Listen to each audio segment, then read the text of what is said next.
Global Compliance Applications Corp announces transaction with Blue Anchor Risk Solutions. Here to tell us more, of course, is the Chief Executive Officer of Global Compliance Applications Corp, Brad Moore himself. So, Brad, before we dive in, how are you holding up today? Good, Michael. How are you?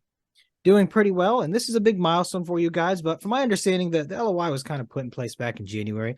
So tell me what was the cause for this coming across the finish line just now? Yeah, 10 months. I mean, I've had a lot of long LOIs, but this was a bit of a long one, right? So the deal with this is it was a complicated deal, right? So what we did is, I don't know if everybody remembers, but there was Blue Anchor as an insurance co in South Africa. They wanted to go into cannabis.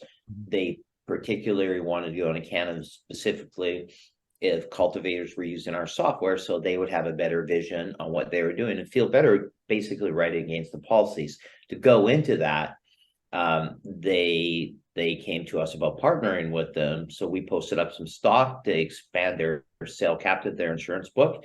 And in return, we own 33% of that sale captive book.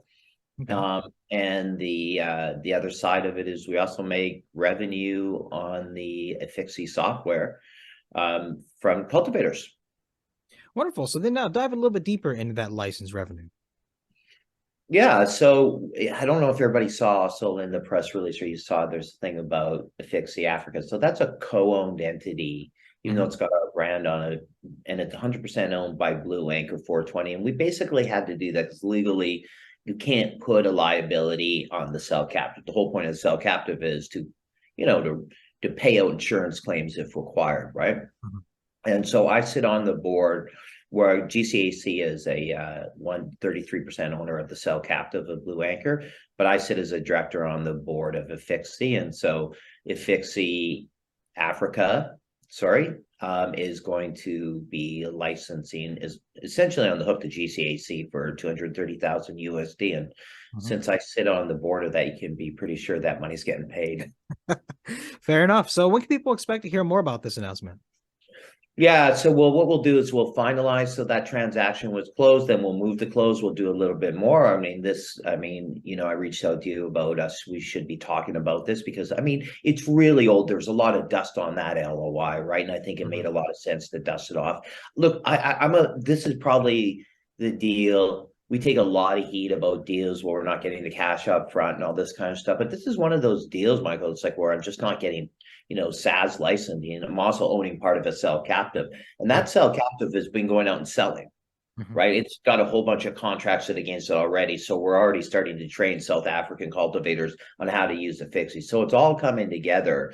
There's a lot of legalities. It's an insurance play. Like the underwriter of the insurance co is in Europe, and they had to give authority to do it. They looked at our solution and software to give their approval. A lot of moving pieces, and we're working with two different legislative areas, Canada and South Africa with from two different industries. A lot of stuff had to go into it, so it just took that amount of time, and nothing. I'd like to say there was there's nothing undue about the process. That's just what it took, but it's going to start to pay out in the near future as we sign up more South African cultivators. You'll see more coming out of it. And I'd also think it's worth mentioning, like, I love South African. If you look at our latest investor relations deck or corporate communications, we specifically talk about other things like honey and wine and all these organics. And there's probably one of the best places in the world for wine comes out of South Africa. So this was a very strategic investment to allow us to go into other verticals too. Yeah, it makes a lot of sense. And as you said, all good things come in time. A lot of this was just standard bureaucracy. Also, your guys' technology is kind of cutting edge, so probably wasn't a lot of cookie cutter things. They probably had to figure out what they were doing with this exact thing. So that's kind of how things go with a lot of blockchain solutions right now. Right. Yeah, exactly. But all right, Brad, congratulations on this, and I look forward to hearing about more updates soon. If anyone has questions, don't be afraid to send them over. And please, Brad, have a wonderful day. Thanks, Michael. Be well.